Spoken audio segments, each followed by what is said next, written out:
Good afternoon, everyone. Welcome to the third session of Gettysburg 150. This session is going to discuss what happened on day 3 of the Battle of Gettysburg. I'm going to remind everybody that we'll do Q&A after the session. Make sure you got your cell phone off. And for the Q&A, we'll ask you to queue up over in the corner at where the door is. We're going to start today with a brief synopsis of what happened on day 3. And I'm going to ask Steve to do that for us. Thank you. Day 3. This is the classic picture you see on the map here of the fishhook. This is what we all remember from grade school. This is what the Battle of Gettysburg is about to most of the school books that we have. Particularly when I grew up. I grew up in South Texas, and it was the War of Northern Aggression. It wasn't the Civil War. And I went to a Catholic grade school. The 2 pictures on the wall were the 2 greatest Americans were George Washington and Robert E. Lee. In my classroom, so we had. So this was a big deal for me when I grew up. The classic fishhook is basically what occurs by the end of the day over on Culps Hill. This shows the end of the battle actually here rather than the beginning. At the beginning of this day at Culps Hill, there will be further action here, further action by the Confederates to try to continue to take Culps Hill with the incursion that they've made. They took the abandoned trenches that were from folks that were used to go down to take care of the attacks down by the wheat field to fill the gap that Sickles had left on the second day. Meade's ability to move his forces around on these interior lines is classic both military theory and military action. That's what he's doing. He's got the entire Federal Army up. Army of the Potomac is up. All of its corps are present, and he is shifting people around to make this happen. The Confederates will be unsuccessful and will be thrown out of the position they're in up on Culps Hill, and that will be the end of that particular side of the battle. Lee, however, is doing something here today that he tried to do the day before. He does something, a question was asked earlier about command, how he commanded. One of the things he doesn't do on the night of the 2nd of July, 2nd and 3rd, he doesn't bring his corps commanders together and talk to them about what he expects in the battle the next day. He simply sends them. He talks to Longstreet, but he doesn't talk to the others. And so he simply sends them an order and says, here's what I want you to do today. The intent of Lee's order this day was to have an attack, simultaneous or near simultaneous attack on Culps Hill and in the center, actually in the south. But when the south isn't prepared, when Longstreet is not prepared to make that attack in the south, the only thing left is the attack in the center. And so there's issues of command here, particularly with Longstreet. I'm sure we'll get into it in the questions. And Longstreet takes a big hit here in the south over what happens, but there's many, many factors that mitigate what occurs with Longstreet's desire to make the southern attack. But again, what Lee is attempting to do is coordinate an army that he cannot see on both ends to try to put pressure on both ends simultaneously and break the Union lines and put enough pressure on them so that Meade can't do what Meade is doing, which is interior lines and moving from place to place. And so what occurs again on this day are attacks in sequence. Attack in the morning, and then attack that will occur later in the afternoon. And in both cases, it spells disaster for the Confederate forces. And so with that as a setup, rock and roll. Okay, terrific. Thank you very much, Steve. I want to start by asking Ethan to walk us through Lee's decision-making and strategy in terms of Picketts Charge. And I want Deb, after Ethan covers that, I want to go to Deb to ask her how men mustered the courage to make that charge. Ethan? I'm not going to talk about it. I'm going to let Robert E. Lee talk about it. This is what he said in his report. Talked about the day of July the 2nd.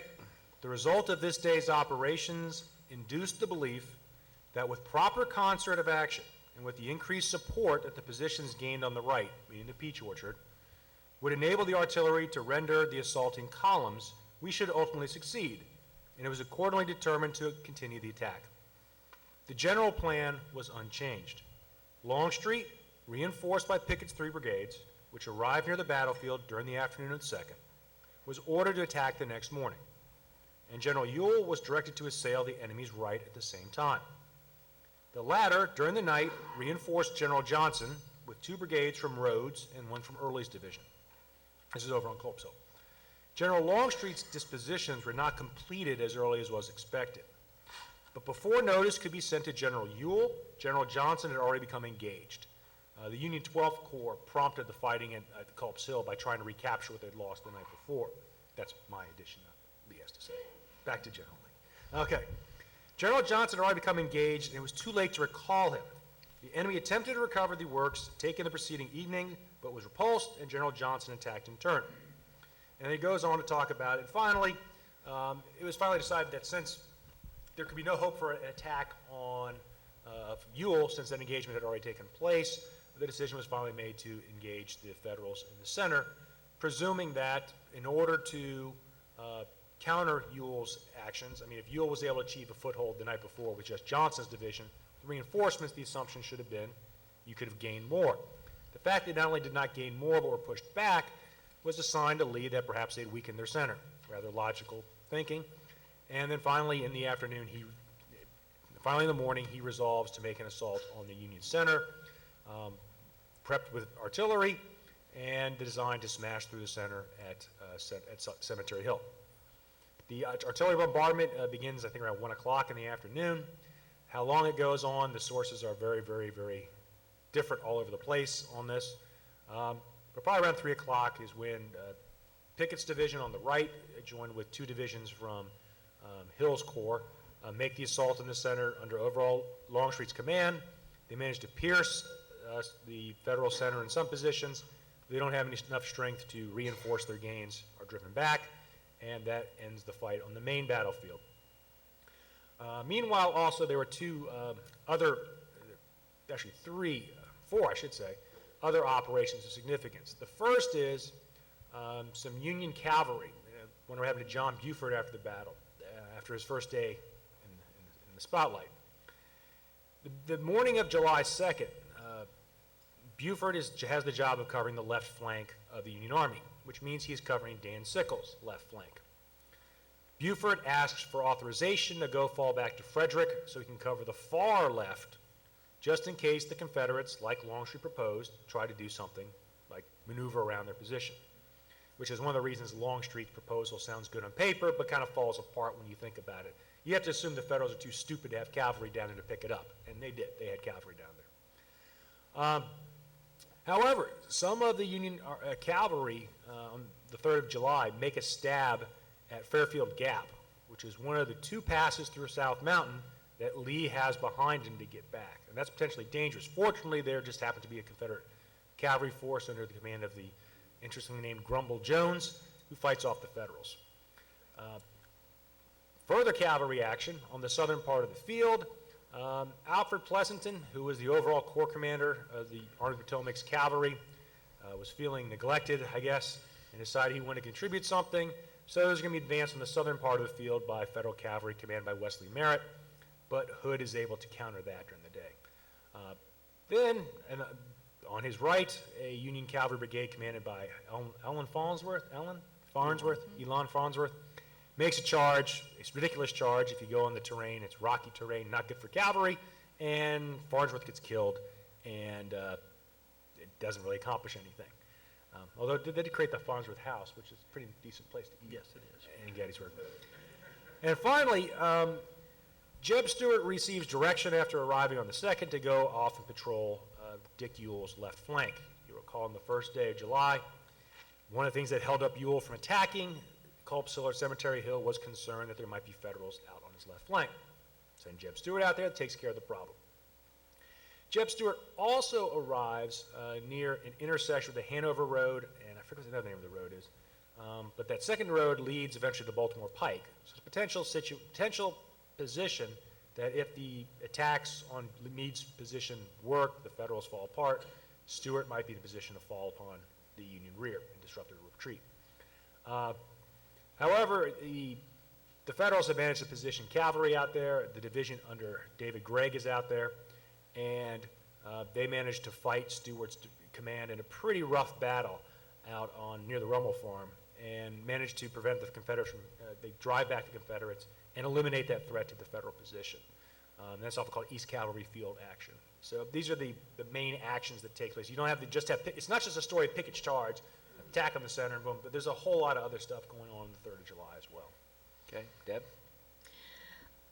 I think I'll run the gamut of reaction and anticipation for that day's battle, starting with Longstreet, who was definitely sure it was going to be disaster.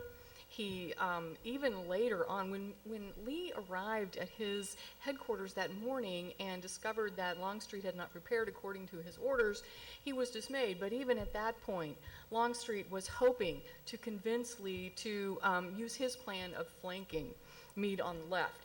And as Ethan has said, not only was the cavalry there, but Meade already had a plan, if need be, to retreat and regroup at Pipeline Creek.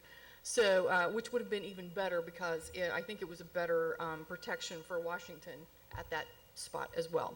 So Longstreet was dragging his feet, to say the least. And we'll talk later about how some of his decisions that day impacted the outcome. Pickett was confident.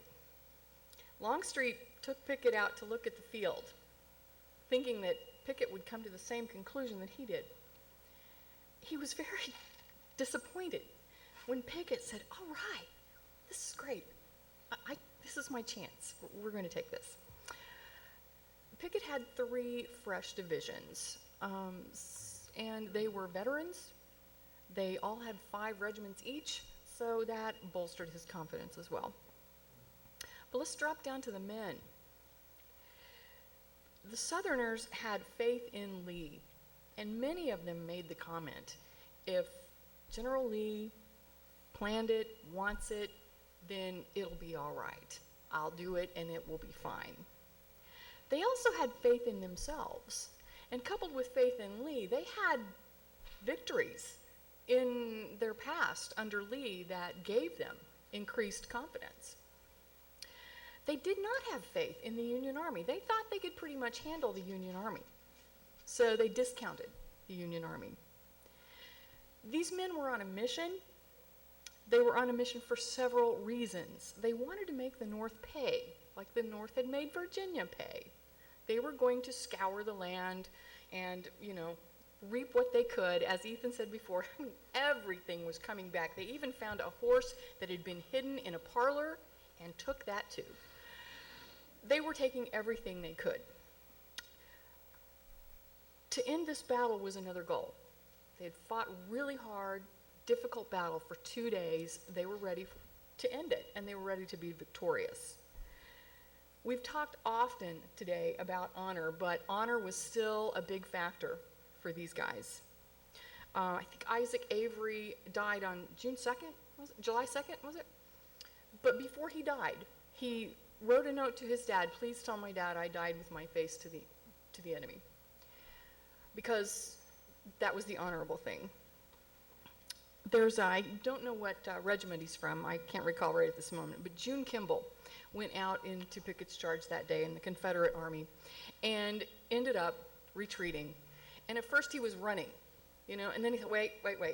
And he turned around and he walked backwards so that he could still face the enemy until he was out of firing range, and then he turned around and walked. But he didn't want to be shot in the back, which would have been dishonorable. So honor was still playing a big part, and even when some of these guys went out and looked at the field and saw that mile of open ground that they were going to have to cross under fire of all types, it gave them pause, but not pause enough to stop. Okay. I want all the panelists to address this question. Was Lee's plan wise and accord with the tactics of the time? Was it wise? Hindsight, no.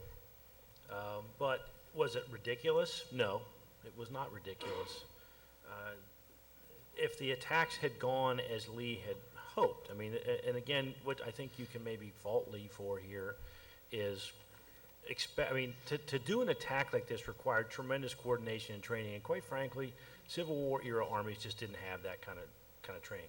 You would have had to have had a large professional army where these guys had served in the ranks for years, and even then I think it would have been very difficult. But it wasn't unrealistic. There had been during the Mexican War there had been attacks made where they had charged across open fields during the I'm trying to think, what's the war in Italy between the French and the Italians? Franco-Italian. Oh, Franco-Italian, okay, well, Franco-Italian The war. Austrians. Yeah, okay. But I mean, you have these evidences of attacks succeeding. Also, the Crimean War. You also have attacks in the Crimea succeed. So it looks bad in hindsight because it failed. But you know, if it would have, and there were attacks in the Civil War that succeeded too. So if it had succeeded, people would say, "What a brilliant guy Lee is." But I just think it was not unrealistic. For the weaponry of the day, but it would have been really difficult to coordinate everything properly, and I just don't know that it was realistic considering the command situation of the Army of Northern Virginia at that time. So. You got a better idea? I mean, that would be the response. I mean, what else do we try to, what's the alternative? As Robert E. Lee said afterwards, at one point in the war, he said, the Confederacy's great mistake at the beginning of the war was we pointed all our best generals to edit newspapers.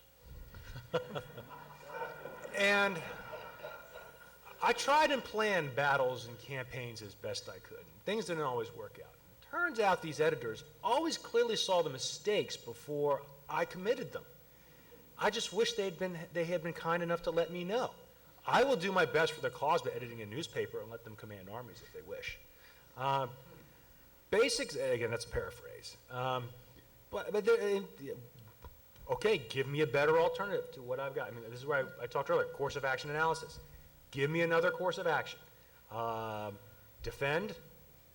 That counts on George Meade taking the offensive. George Meade, I said when George Meade took command, he's a cautious commander, he'll commit no mistake on my front. You're putting the keys in the other guy's hands. And that counts on the enemy to making the attack. Retreat. Why should I retreat? The last 2 days of the battle, the first day went really well for me. I didn't lose any terrain yesterday. It was the Confederates who were fighting for their lives yesterday. So why should I retreat? In any case, I got a huge wagon train that I got to get back across the Potomac River. It literally extends all the way pretty much from Cashtown through the mountains all the way back to the Potomac River when they've got to make the retreat. They got to get that across. Okay, so retreat's going to take at least a day of planning. Wait, and wait for what? Wait for Meade to do something? Wait for somebody to really figure out that Fairfield Gap is behind me? And also, I bypassed Harper's Ferry. I know I bypassed Harper's Ferry when I came up here. I don't know if there are Federals down there who might, and coincidentally, interesting, one of the people who was the Harper's Ferry garrison was the person who was responsible for keeping and taking care of the cemetery on Cemetery Hill at Gettysburg. All I know is I left those Federals way back there on Harper's Ferry, and my line of retreat might not be so. That's another thing to worry about. Okay, so that leaves me attack. All right, where do I attack? I looked left. I looked right. Longstreet's got this idea of making this big maneuver, but again, that assumes George Meade is too stupid to realize that such a maneuver. And besides, I've got Ewell's command north of if I were to disengage Ewell's command and maneuver, they'd pick up on it, and so okay, I attacked their left, tried that. Ewell had the problem in the morning. Attacked their right, well, that didn't work out too well, and I can presume, all right, if they had enough to deal with my left, had enough to deal with my right, they have to have weakened somewhere, so attack the center. In any case, the Federals aren't going to make a mistake unless I do something. And so, again, what else do you got that's better than what I'm going to do on July the 3rd? Okay, I'm going to take this on. Okay. Because I disagree with you guys. Right. Now, I cannot address, as somebody who's not a tactician, I can't address what you could do different from, in terms of a different plan for the day. What I can address is what he did do. And it has always struck me as a bit curious that he would do something so similar to what Burnside had done the previous December, which is to go across a broad open field against an entrenched enemy. And this is not Mexico. The technology is so much different that I don't think you can say that that's a fair comparison. When you're talking about rifled weapons, cannons and muskets that have a much farther range and are much more accurate at range, there's part of this that just makes no sense to me at all, of the kind of risk that he puts his troops at. Now, what I can imagine he's thinking is that by shooting his cannon for 2 hours, that's going to soften up the enemy, and I think that makes sense to me. And he doesn't know that he overshoots them by a lot.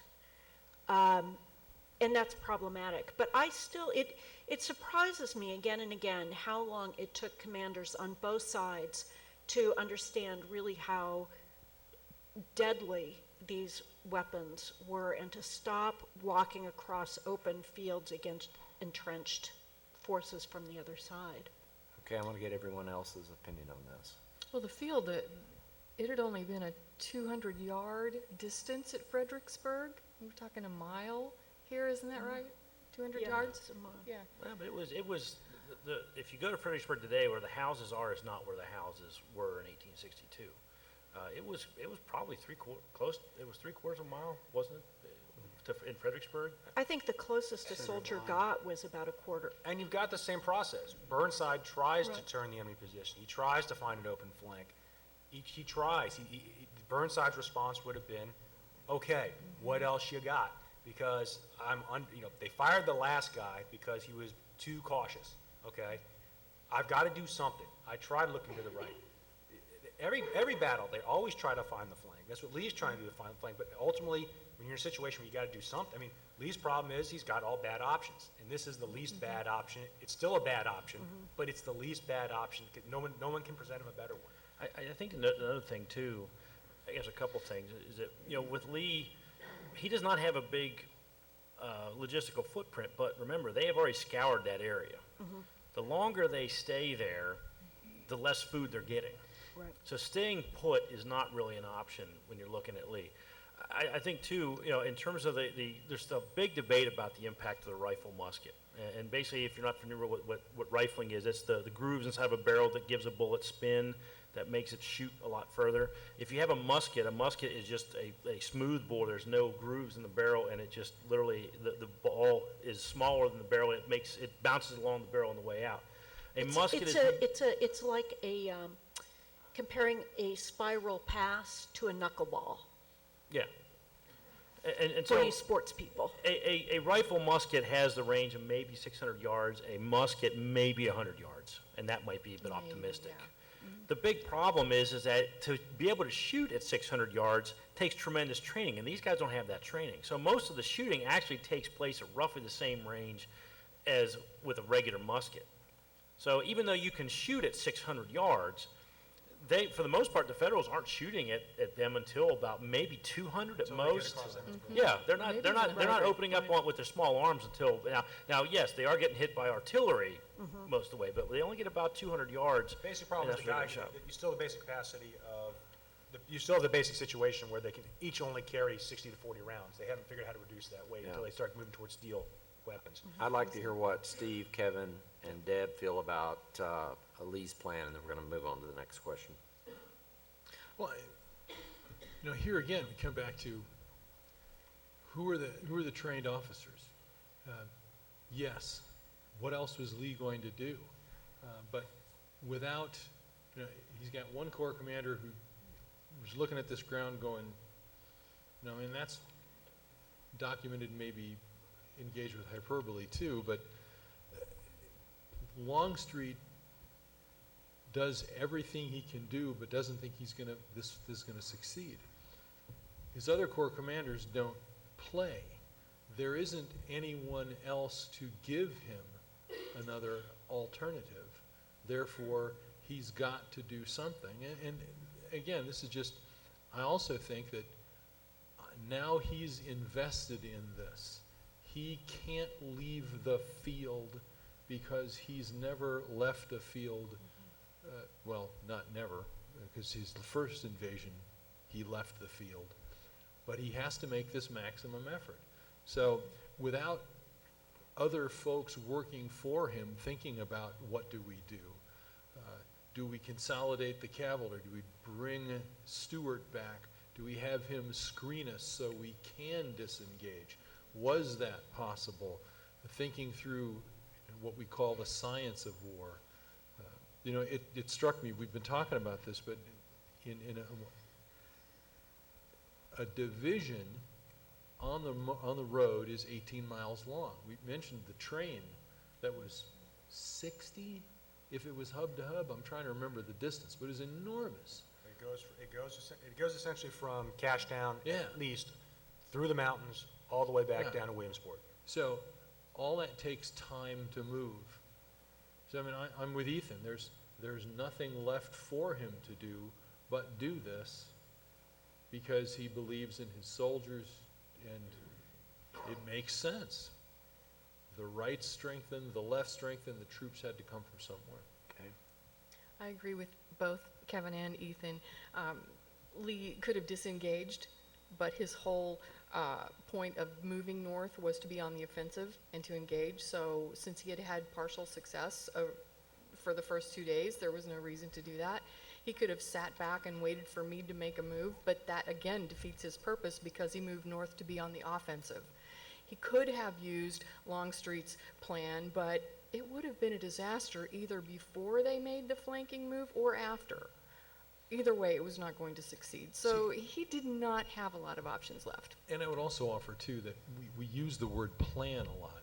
Longstreet had an idea. Yeah. It was not a plan, even by the standards of the day. Because people did have to think about, where do we find forage for the horses? Because these are living, breathing animals, too, that need to rest. Where's the water along the way? Where are my engineers that are going to do the reconnaissance and look at the routes and all that? So Longstreet had an idea, not a bad idea, but it wasn't practicable. So therefore, it's a bad idea. Yeah. Yeah, and there's one other thing too we haven't really talked about, is that you know, when Lee is fighting these battles in Virginia, he can afford a loss a lot less than the Federals can. If Lee loses, it could be catastrophic in Virginia. Well, this is one of the few times in the war where if the Federals lose, it could be catastrophic. Is he going to really throw away that opportunity, even if it is a gamble, even if it is a difficult gamble? And I think Lee understood it was. But, you know, if he wins another Chancellorsville, what does another Chancellorsville get him? Nothing, really. Okay. Steve, did you want to add anything? Only that I disagree. I think that and I have to caveat that by saying I grew up thinking Robert E. Lee was the god of war, and may have been. But also before I became a commander of Marines, I would have said, yeah, that was it, because you had to attack, you had to do this. But we just talked earlier today about how Lee was the astute politician. He understood what was required. He also understands he has the only army that really matters in the Confederacy. And if that army is lost, so is the Confederacy. His plan for the day has been blown up by a subordinate who he trusts, who simply refuses to do what he asked him to do. Refuses to do what he was ordered to do. Longstreet, whatever you say about the guy, did not attack. He didn't attack in the morning. The attack on Culps Hill went. It was a failure. When you say there is no good option, unless you want to sacrifice the only remaining intact formation you have, that's what you do. You sacrifice the only remaining formation you have intact, and you do it in a way that if they succeed, there is nothing to follow them. There's nothing to exploit the success. Everything about this plan is dead wrong, and it's wrong against everything he knows, because he was at Fredericksburg.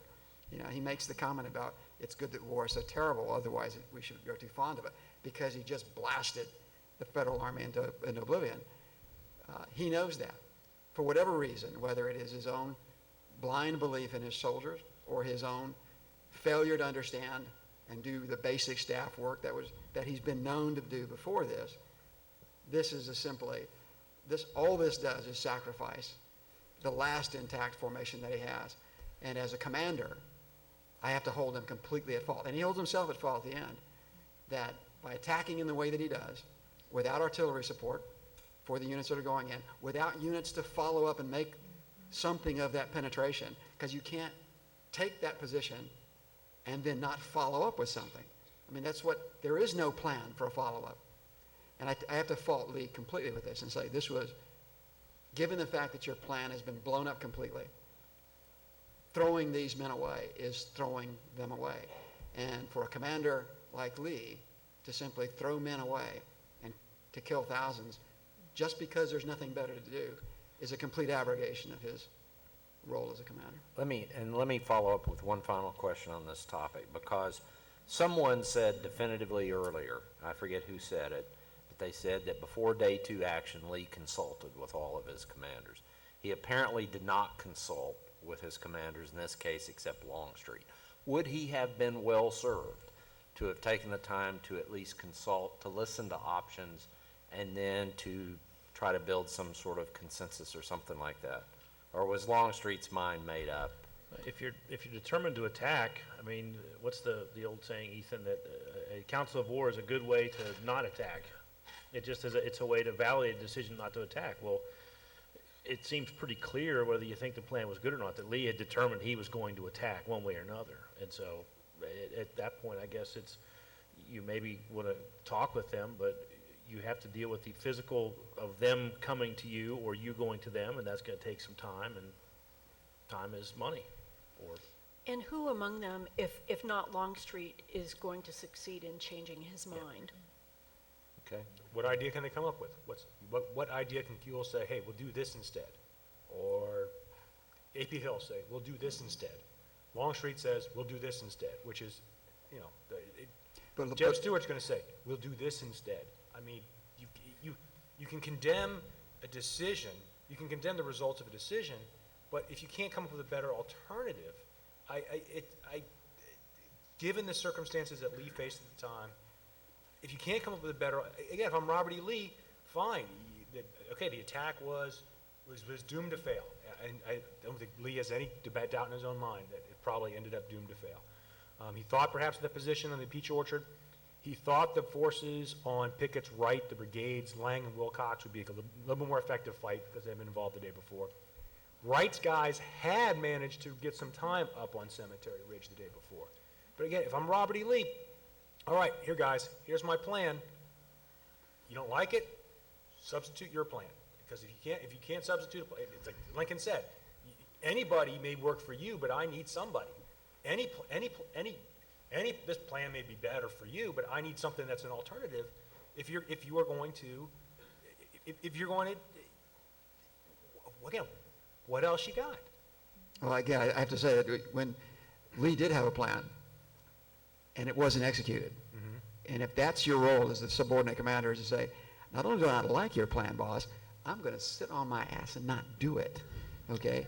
So when he comes back and says, okay, what's left? What's left is Pickett's division, if you will, and if that's all there is, then the point, again, as a commander, it is, do I destroy, risk the possibility of destruction of my army's offensive capability when I have just failed, not only to win Culps Hill, but I failed to get Longstreet, my best subordinate, to move at all.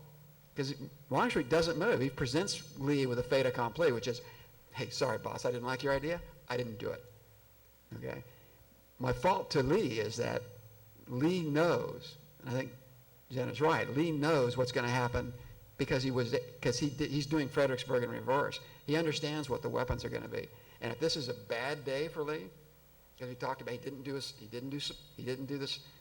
understand that there wasn't enough ammunition to carry off this attack in the artillery, that he didn't have a plan for the breakthrough. There weren't follow-on forces that would go in there and break the Union line once they penetrated. I mean, all those things Lee knows.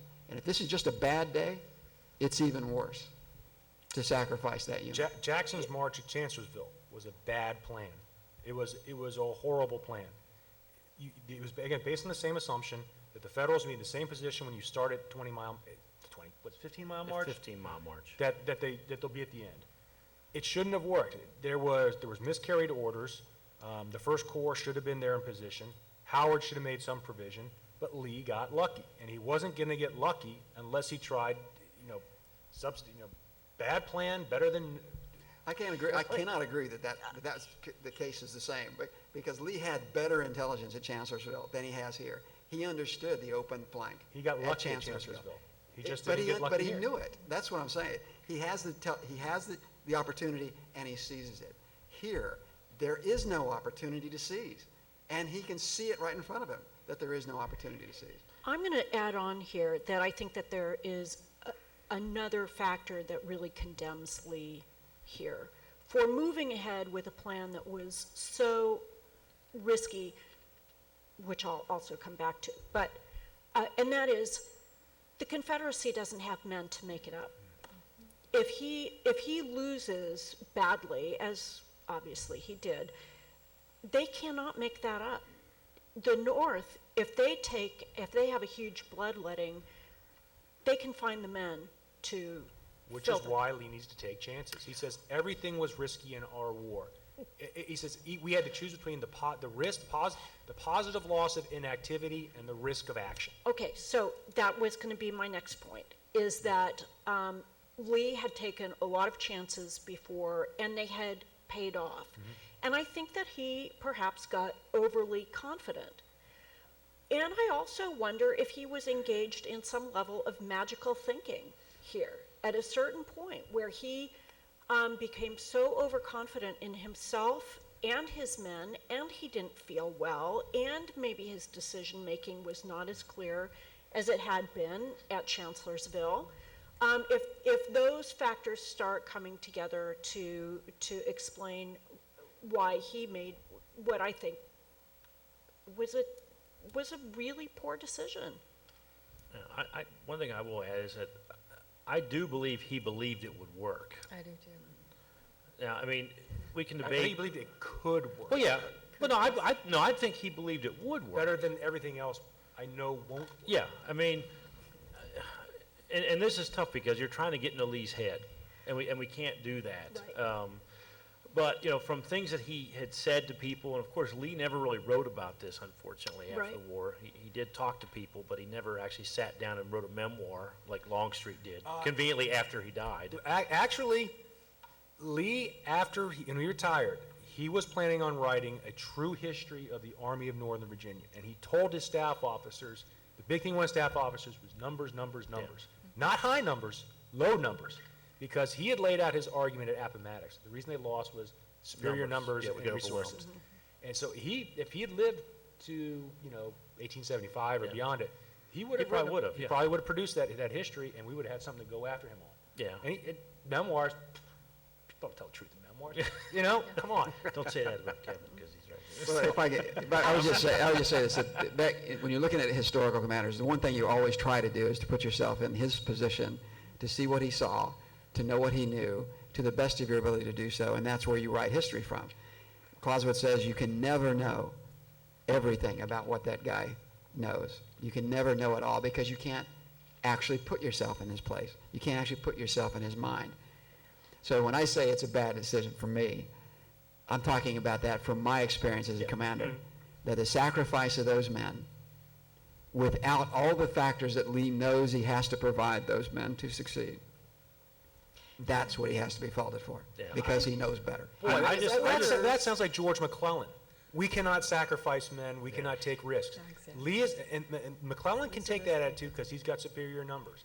Deb, you were going to say something, honey. Well, Lee really did think he had a chance for success. The day before, Wright, with one brigade, had broken the center momentarily. So with artillery in the peach orchard on the high ground there, slogging away, bursting their artillery, demoralizing their men, and 9 regiments or brigades instead of 1, I think he thought he had a shot.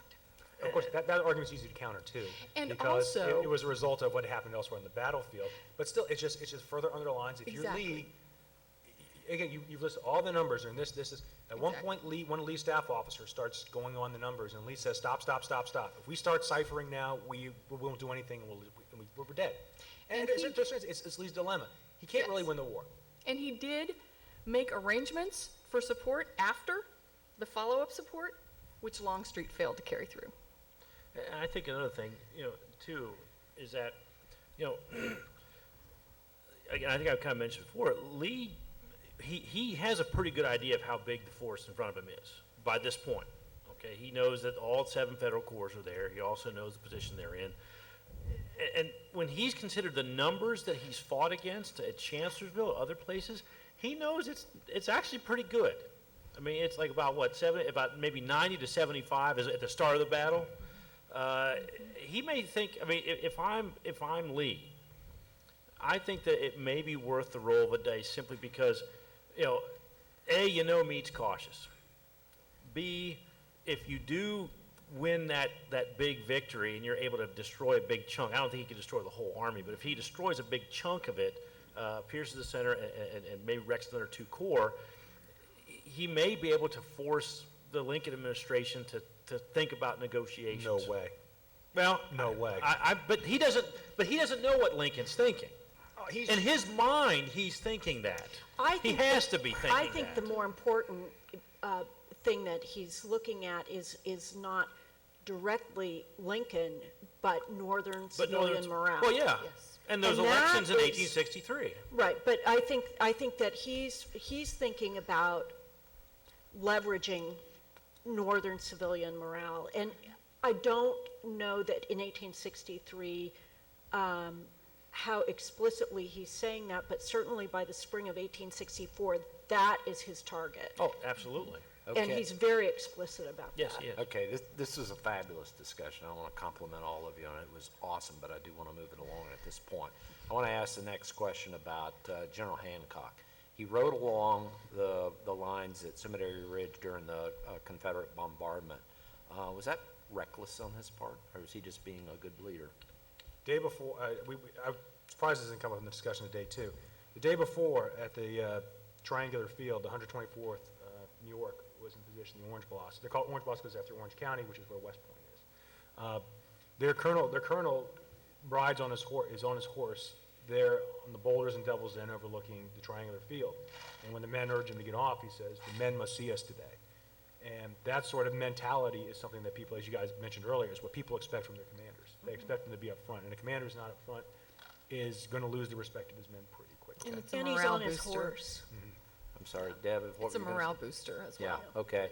Okay, well, then let me ask the next question then. Where was Pickett during the Pickett's Charge? Where he should have been. Where he should have been. Where should have been. Where was he? Yeah. He's back by the one, I can't remember the name of the farm. But Bliss Farm. Bliss Farm, yeah. He's back by the Bliss He Farm. moves up to the Kadari farm. And he does move up, but I mean, he's the division commander. He's So it's not his role to participate? I don't believe it's his role. I mean, he's the division commander. He has his brigade commanders who are at the front, and I think, Yeah. 3 of them get shot? Yeah, I was Three of gonna them get say- shot. So, I mean, Yes. somebody has to coordinate that, and I think that he's certainly not guilty of cowardice. Nobody really accuses him. Yeah, they do. They do? There are accusations of cowardice, but they don't have much weight. Yeah, I was just saying, I don't think that it's LaSalle realistic. took care of Yeah, I don't think it's realistic to, let me rephrase, I don't think it's realistic to charge him with cowardice. He was doing his job. Okay, so contrast what his role and what expectations of his performance were during that charge versus his brigade commanders that you just mentioned, Armistead, Garnett, and Kemper.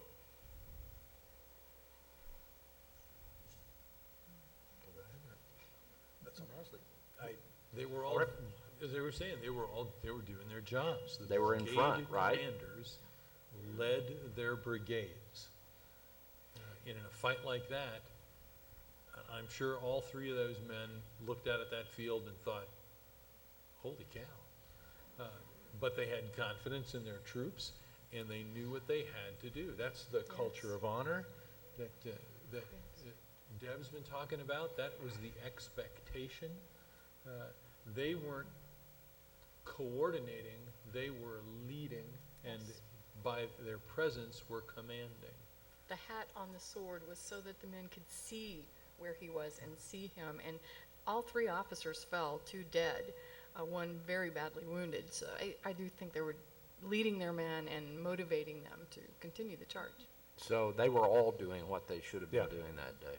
Okay, very good.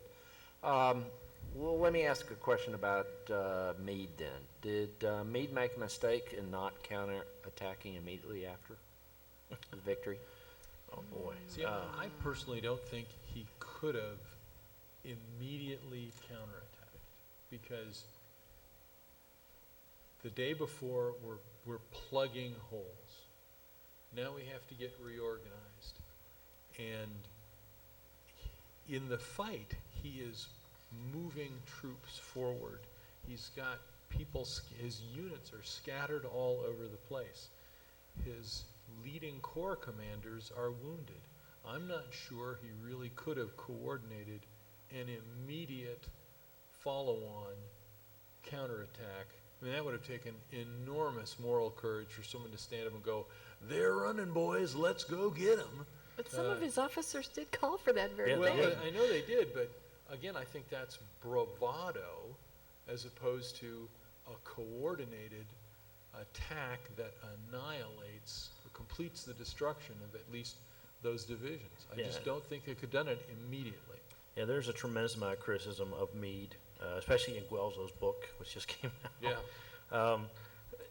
In fact, Alfred Pleasanton specifically tells me, this is your chance to be the Duke of Wellington.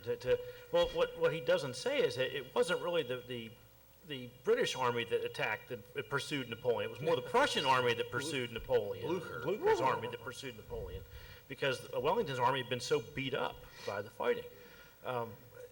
This is a tough one. When you read, Alan Guelzo's book, that's one of the ones it just came out literally a couple weeks ago in May. Guelzo is unbelievably harsh on Meade. I think you can make an argument that he's a little bit too harsh on Meade. He argues that Meade has political reasons for not wanting to be aggressive. I think that you can look at, Meade is cautious by nature. He isn't the Duke of Wellington, that much is clear. But I'm not sure that realistically, even if he had, it would have made a tremendous amount of difference. The main reserve he was supposedly had, Hancock even tells him, take the 5th and 6th Corps and counterattack. Well, the 5th Corps had been used to plug all these holes. It was all over the battlefield. The 6th Corps had been used somewhat in that respect, but there really wasn't a big reserve for Meade to call on. The Sixth Corps advances and clears the Confederates from the southern part of the battlefield. But it's still, he doesn't have a ready force to go and make that charge. And when the 6th Corps does go, they do find resistance. There's not massive resistance, but, Hood's guys are still down there. They do shoot back. So it's not like again, it's some of the sniping at Meade. And believe me, I tend to be critical of Meade too. Maybe not as critical as Guelzo, but I think you can make a pretty good argument that it would have been, the results would have been limited. And Lincoln was very disappointed that he did But- not well, yeah. follow up. Well, and what does Meade see when Lee retreats? Lee forms a battle line. They dig in on Seminary, Yeah. and what does Meade see? He sees Fredericksburg again. I think Meade really gets overly criticized.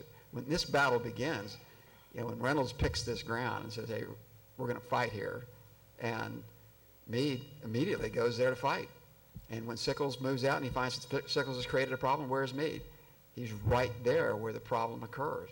So I don't think Meade is overly faulted perhaps for talking to his commanders at times, but I think the point is that Meade is not prepared to attack. He doesn't have 7 corps geared up, supplied, ready to move out at a moment's notice to go into the attack. And all that takes time in an army at this point, particularly a federal army at this point, with the way that they're resupplied and the way that they're structured. It's going to take time to go from the defensive to the offensive. As we said many times, that the Confederate Army was much more agile because of its lack of supply. But just to play devil's advocate here, doesn't he explain to Lincoln that he doesn't pursue Lee because his men were too used up? Partly, yeah, he does. And is Lee's army not used up? So why can Lee move and Meade can't? That's one of the reasons why I'm not totally willing to let Meade off the hook. I think I think you can make a better argument at criticizing Meade for his pursuit after, from the 5th to the 12th, than you can on the 3rd, in terms of that. I mean, because, Lee has got this massively long wagon train, and it's going to take a long time. They're not moving at lightning speed here. Right. I think it also might be the fact that Lincoln perceives correctly that it's the army that has to be destroyed. Right. Whereas Meade's notice to his troops when he goes into this battle is, we're here to push them out of Union soil. And Lincoln's response is, no, you're not pushing them anywhere. You have to destroy the army to destroy the Confederacy. So it may be that Meade correctly is criticized for not recognizing that the point was the army had to be destroyed in order to win the war. He has to catch Confederates before they get back over South Mountain. And Meade says in a letter afterwards, I mean, again, he's been in command for 5, he says, I've aged more in the last week than I did my whole freaking life. And just to some extent, Lee had some standoff, on the battle as it developed. Meade, as you mentioned, is plugging holes. He's reactive the whole time. And that is, what's happening here, what's happening. And the 2nd of July, he orders Slocum at one point to remove all the troops from Culps Hill because he's so concerned about the left. I escaped that. The consequences of my own thing right there. He's risk averse, and you can say, oh, if you've done this and this, but the risk aversion is understandable, I think. And let me flip the question then and ask you guys. Do you think, can you make the argument that Meade actually anticipated Lee's center assault? And can you make the case that maybe his performance at Gettysburg is undervalued? I don't know if I'd say he anticipated the assault, but I think you could make an argument that I think he's expecting to get hit on the flanks again, but because of the nature of the position on the fish hook, he can afford to put the troops on the flanks because he can easily move troops back to the center. I mean, that position gives him a tremendous amount of flexibility. It gives him interior lines. So I don't think he has to be right. And it takes time. Once they come out of the woods and they're coming up the center, they've got a mile of ground to cover, and nobody in his formation has a mile of ground to cover to plug that hole, to be there in case they make that penetration. So Meade has a lot of time to react and to move. We know where they're coming, move people there. So he's, I think, he's in there. He's got interior lines. He's got the ability to move quickly, easily. Lee's all scattered around that edge. Well, and isn't the cannon fire really focused on the center and not on the flanks? I mean, I think you can reasonably assume with that, and you have 2 hours basically of shooting, that you can figure that out. Yeah, I mean, you can see, in retrospect, you can see that the Confederates are low in artillery ammunition. When they make the charge, Alexander is saying, if you're not going to attack now, I'm not going to have to get last much more than the support. You can see how Meade could have accomplished more, but you have to be sympathetic to the guy's situation and just the outlook, just how tired and exhausted and everything he knows, and just to be satisfied just to have held on at Gettysburg. Well, I think maybe the more salient point than all of this is that he'd been in command for 5 days, and this was a new job for him, and maybe he just did not really understand this job yet, which would be completely understandable. Well, I think he also, and I would agree with you, I think he also has, he had been a 5th Corps commander. He may know these guys, but he may not know exactly what, how the command relationships are going to work. Lee knows these guys underneath him, and he obviously has trouble in terms of the command relationship. So, and that I think is one of the biggest things. He is like, hey, we didn't lose. And I think he understands, too, that he can afford a loss a lot less in Pennsylvania than he can in Virginia. And so he's like, hey, the longer we stay here, the worse it gets for Lee. If he doesn't want to attack me, eventually he does say that he will attack, but the longer they stay inert, the worse it gets for Lee. And if he doesn't get him before Lee gets across South Mountain, Lee's got the advantage of falling back on his supply lines. Granted, it's all jammed up all this big, huge wagon train that's got to get the heck out of there. But Meade has got to shift his supply lines from Westminster, which was based on being at Gettysburg. Then he shifts to Frederick, and then you gotta make, the logistical arrangements to go, okay, stop sending trains here, send trains here. And then he gets there, then he's gotta pass through. Once you get south of Maryland, South Mountain splits into two. So you've got two mountain ranges you gotta go over. You gotta go to Tocton Ridge, and then you gotta go over South Mountain proper. He manages to do that, but that gives, and he sends his cavalry on a pretty vigorous pursuit. There's some pretty vigorous engagements, Boonesboro, and they cut the pontoon bridge at one point. And he probably regretted at some point, boy, I shouldn't have brought French over from Harper's Ferry. If I kept him there, that would have made things a lot easier. But then the position that Lee establishes on what's called, I think it's called Salisbury Ridge, which is just west of the Antietam battlefield. There's a lot of rain, and they essentially created a big waist-deep moat. And the Confederate letters, they are pretty saying, yeah, we want him to attack us. Let's give it to him in return. And yet he makes the decision to attack it, and almost fortunately, they retreat before he can, because that would have been pretty bad for the Army of the Potomac. But what Meade does after that, though, Meade tries to cross the Potomac below. He tries to cut them off. He tries to seal them up, and that just doesn't work out. And then they end up right back where they'd started in the campaign. There are probably moments there where Meade he could have chanced if he just a little more vigorous here. He could have done this. But, as you said, they're just taking command. The aging process of commanding this army. And also seeing, you lost Reynolds, you lost Hancock, those are your two guys. Your cavalry guys, Pleasanton, oh no. And Yeah, at least you lost Butterfield. Sickles, you could take comfort in that. And he did eventually lose Butterfield. Butterfield, which is going to be a good thing he's going to consider. But the Fifth Corps is commanded by George Sykes, who's called Tardy George. Sedgwick has not exactly set the world on fire. You knew from Sedgwick's performance at Chancellorsville, he's probably a problematic commander. And after the war, Hooker is going to say that, well, what did Meade expect? Hooker blamed Sedgwick for Chancellorsville, and in his interviews after the war, he said, well, when Meade sends Sedgwick out to pursue Lee in the Fairfield Gap engagement on the 5th, he said he should have known it was not going to work out because Sedgwick's a lousy commander because he messed me over at Chancellorsville. But Sedgwick, he just does not have a superstar Hall of Fame, I'd like to suggest one last piece, or one other thought, if you will, on why everybody stays still on the 4th of July, and that is the simple fact of psychological and emotional exhaustion of 95,000 Federals and 75,000 Confederates who've lost 25% and 30% respectively of their forces. And the idea that one of the questions I was asked a little while ago was, did they show fear? Of course they showed fear. Of course they were afraid. And they've been afraid for 3 days. And they've witnessed all of these things we've been talking about, which is horses being blown apart, humans being blown apart. At one place, Humphreys and Sickles are standing together, and they're trying to figure out how they're going to retreat. And Humphreys is told to retreat, and an infantryman is standing holding the reins of his horse, and a solid shot comes through and takes the infantryman's head off and splatters all of them with his brains and gore. And they just, okay, good. And they continue on, and they move forward. They move off. If you can imagine that number of people and that number of horses and that amount of gore and the emotional strain of trying to maintain courage in the sense that I will not let my neighbor down, my partner here. I can't show him that I'm not going to do what he'll do.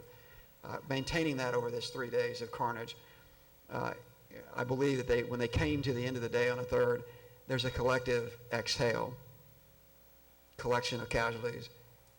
Do they really want to go forward anymore and attack? And I think the men themselves are likely to have looked at each other and said, maybe this is enough for now.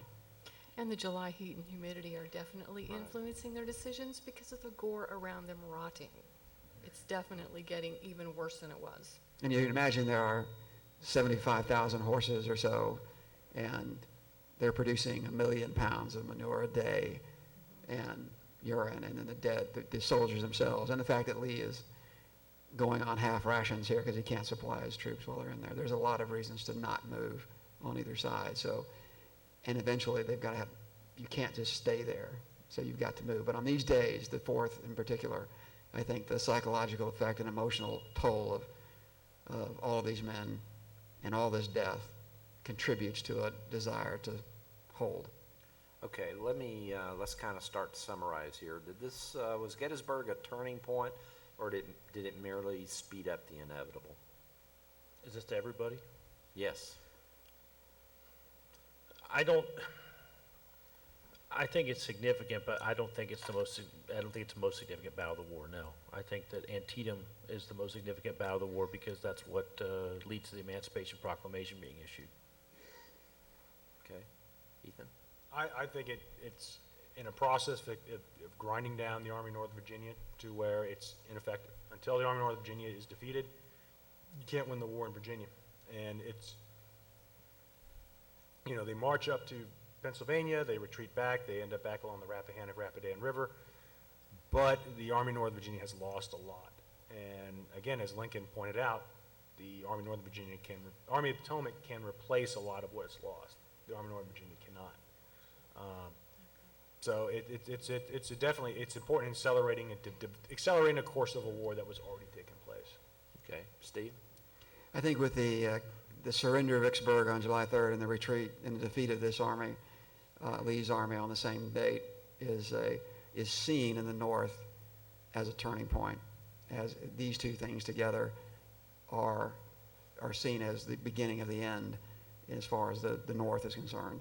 And certainly I think Lincoln and others recognized at the time of this battle, these two things occurring this close together, essentially at the same time, create a mood in the North that will, although it will falter in the battles of 1864, I think that generally the belief is this is not going to be a good outcome for the South. Okay. Kevin?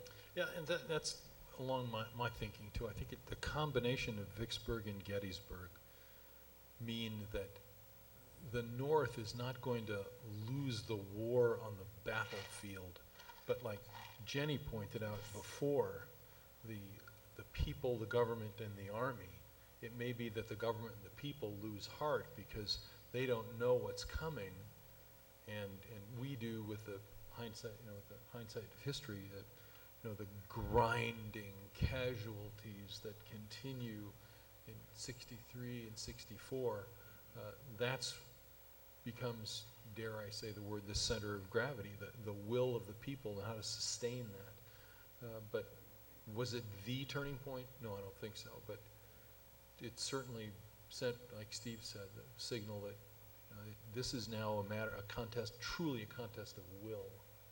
And it's the will of the people that matter now. Okay. Deb? When you add Gettysburg to Vicksburg, which split the Confederacy, and then add on top of all of that the Emancipation Proclamation, the writing was definitely on the wall for the South. Jenny? I think that this meant that Lee could no longer really effectively be on the offensive anymore. But so it was a turning point. I don't think that the ultimate outcome of the war becomes inevitable, arguably until the fall of Atlanta, and more certainly with the re-election of Lincoln. I think the summer of 1864, there were a lot of people in the North who were ready to let the Confederacy have its independence. Okay, very good. I have one last question, then we're going to open up to audience questions. So if you've got a question, you might want to start queuing up back in the corner where Quinn is standing with a microphone. I'd like to get everybody to comment on this. I won't do it in order, but I ask everybody to weigh in.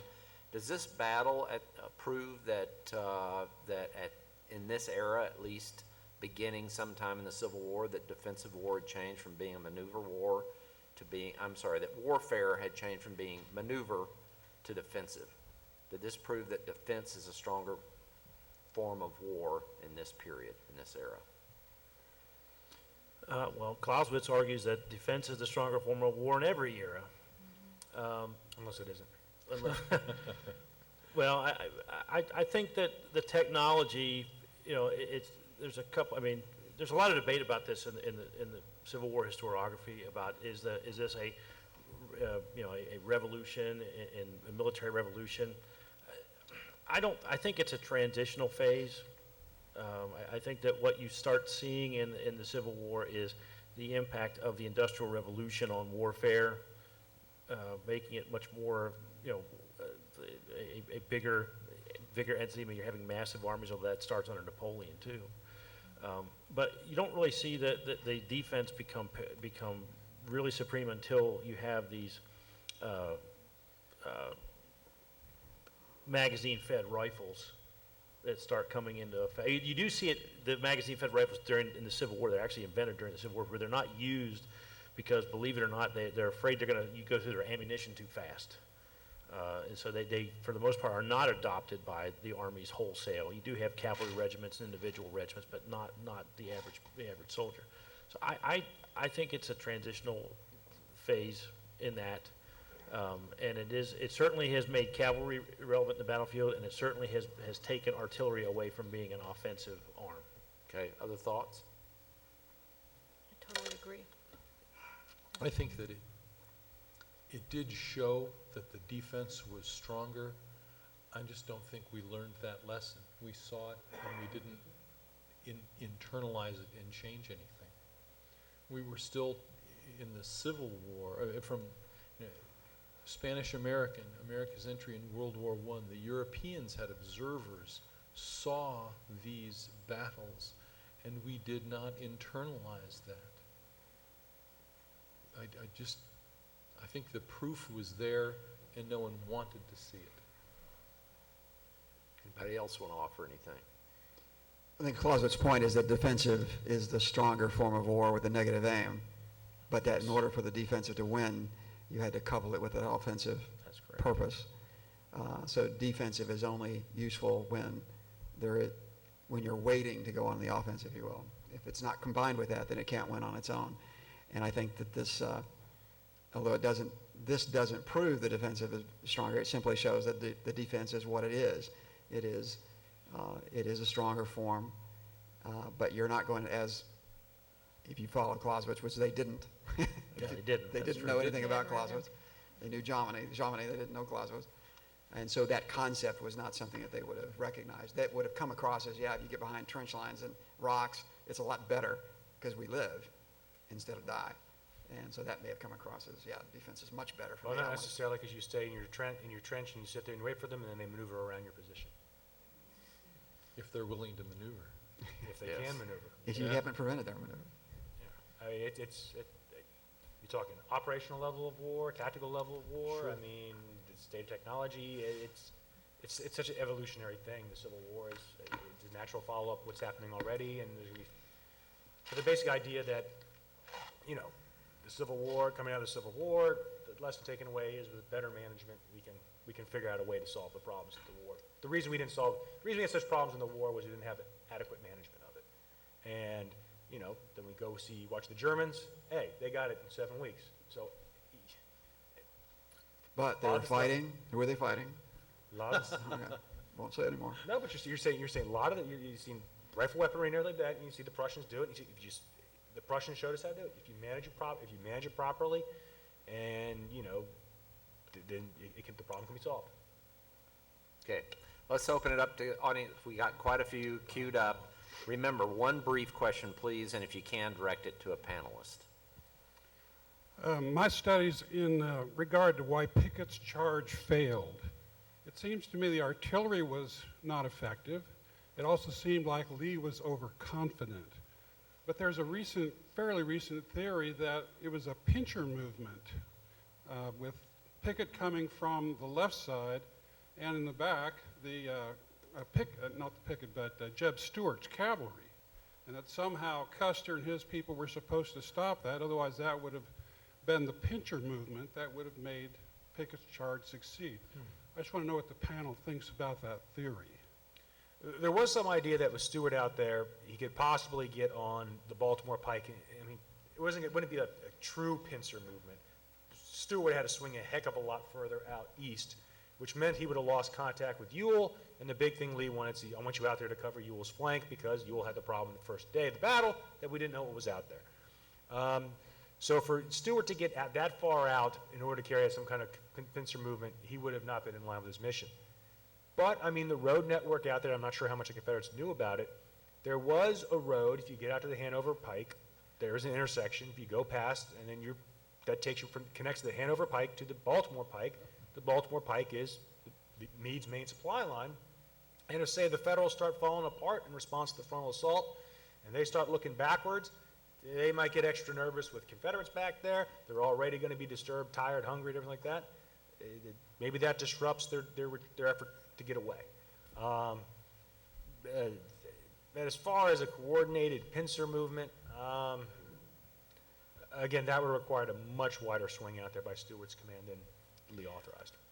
I'm familiar with this argument, if we're thinking about the same book, and I have to say that I found the evidence, I didn't find any evidence for the argument. So I thought this was totally unpersuasive. I think the infantry of the day probably would have found it unpersuasive as well. The infantry against cavalry generally were used to push the cavalry away. And so when Buford's role, even in the first day, once you bring up the infantry and the artillery and you line them up, you push the cavalry away. These cavalrymen were not Murat at Friedland or whatever. I mean, they were not decisive in battle for this period. And so to use them as that, in that form of a pincer, would be way outside of their normal use. Okay, next question. For any panelist, did Lee write among the troops that were withdrawing from Pickett's Charge and say, this was all my fault? Did anything like that happen? Yeah, Yep. that's very well documented that he did that. And he went out, wrote among his men, and welcomed them, brought them back and said, it's all my fault. Take heart. It's not your fault. It's my fault. Now you must help me get out of this mess, basically. Okay, next question.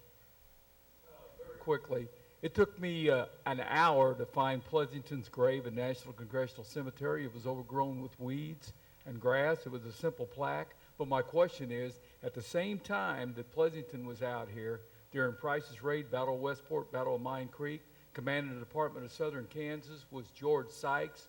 No one can tell me what Sykes did and why Sykes was out here during the summer and fall of 1864. Any panelists can answer that? In early 1864, they reorganized the Army of the Potomac. It consisted of 7 corps at Gettysburg. 2 of those corps were sent west to serve under Hooker and stayed out there for the Atlanta campaign. In the spring of 64, the 3rd Corps was never popular in the Army of the Potomac. And so it was a pretty easy decision for Meade to disband because the 3rd Corps had been a troublemaker for the McClellanites since the Peninsula Campaign in terms of internal discord within the Army.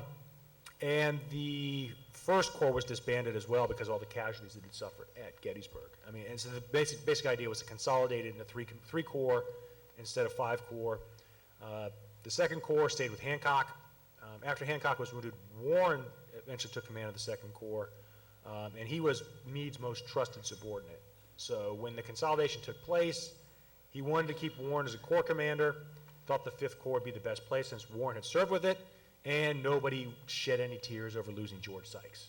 So he was gone. And the 6th Corps stayed under Sedgwick because it had been under Sedgwick the whole time. So that was basically the reorganization that took place. And Pleasanton was removed as Army of the Potomac Cavalry Corps and replaced with Philip Sheridan, which very few people regretted in the Army of the Potomac. People of Kansas perhaps have different perspective on it. Yeah, well, and Sykes did not really do a whole lot during Price's raid. Pleasanton did. Pleasanton was very aggressive, and he commanded the Provisional Cavalry Division that was under William S. Rosecrans in the Department of Missouri. But Sykes is really kind of a non-entity, and that's because there's also, and this will be a shock to everybody here, there's also discord in the Union High Command between the Departments of Missouri and Departments of Kansas. Okay, let's move on to the next question. There was a lot of unnecessary deaths in general for the Civil War. I heard that the Civil War has probably had the most American deaths out of all the wars. I don't know if that's still true today. But my question is, for battles of Gettysburg and for any of the battles of Civil War in general, were there moments of of peace in general, so they could bury their troops, or were they just left to, unfortunately, decompose in the ground and just have a whole bunch of unmarked tombstones for the troops that are spread out over a whole wide area? Was it the bloodiest war, and how did they take care of their dead? It is still the bloodiest war, the deadliest war in American history, and I think with the revisions of the death toll, we're back to it being still more than the rest of the wars combined. On the issue of what they would do with their dead, sometimes they would have time to sort of hang around and try to bury their dead. They might put a wooden board up with the person's name on it. That may or may not have survived. I think there are a lot of anonymous dead probably still out there in Gettysburg and elsewhere. In the instance of Gettysburg, particularly, and I think in other places, the armies move on and the civilians are left to deal with it. And that's what happened in Gettysburg. Okay.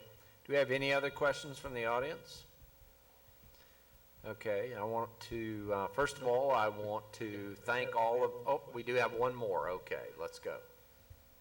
I'm wondering, with no experience and no idea what tactics might mean, why there weren't some other tactics used, say an early morning attack, or some assassins sent behind the lines, or something like that.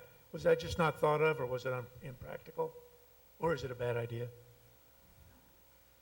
At what point? Or just generally? During the war, generally, during Gettysburg, maybe an early morning attack on the third day or on the second day to surprise the enemy. There was an early morning attack on Culps Hill on the third day. And it was not unusual, really, for there to be early morning attacks during the war itself. I don't know how you would get I think getting a sniper behind the lines to assassinate somebody would be difficult, and I don't know that it would have made that much difference, since you do have generals who are going down in various battles throughout the war, and somebody else has to rise and take their place. I think it's also I would imagine that it's somewhat unseemly. I mean, there was the Dahlgren raid where it was alleged that a Union, and this is, somebody can help me on this because I'm not I just know the big details. There was a raid by federal cavalry, and when it was repulsed to the Dahlgren, Ulrich Dahlgren, who was killed, allegedly he had papers on him that said that this was a plot to kidnap or kill Jefferson Davis. Is that? Yeah. And Lincoln was, well, I don't know if Lincoln specifically, but the administration was roundly decried, not only in the South but in the North. This is not an honorable way to fight. So I don't know. Now, of course, there were all kinds of potential plots against Lincoln, but for the most part, it just would be seen as unseemly, unmanly to do something like that. Against the honor code. Yes. Yeah. Okay. Quinn, do we have any other questions? Okay, we have one more.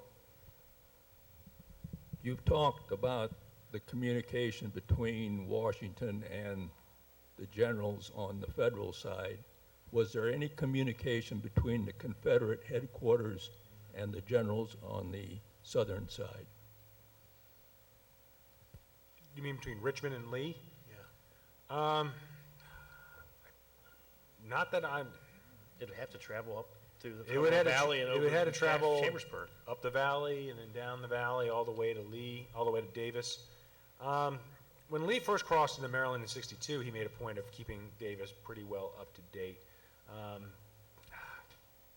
I'm drawing a mental blank on this. Well, there was an There should be incident. sent messages to Davis. There was an incident in Greencastle, Pennsylvania, where a courier from Richmond was captured and beaten up by townspeople in Greencastle, and they gave, in fact, Captain Dahlgren, the same guy, was involved in this, and they found papers on this guy, and it basically was taken to Meade, and it told Meade that Lee was not getting any reinforcements. So Meade was appreciative of that little tidbit of information. So if that's how they had to communicate. The line of communication went back through Cashtown to Chambersburg and then south. If you're wondering, US 30 to Chambersburg, US 81 south. Yeah, I don't believe they had telegraphic communication between Richmond and the Army of Northern Virginia. That infrastructure didn't exist, whereas there was a telegraphic infrastructure, but it ended at, I think Westminster. the town of One of the purposes Westminster. on the signal station at Round Top was to communicate further south, and there'd be relays to get down to the signal station. Yeah, as memory serves me, the principal communication between Davis and Lee was after the battle and Lee's explanation of what had happened. Okay. Well, please thank our panelists for a wonderful discussion this afternoon.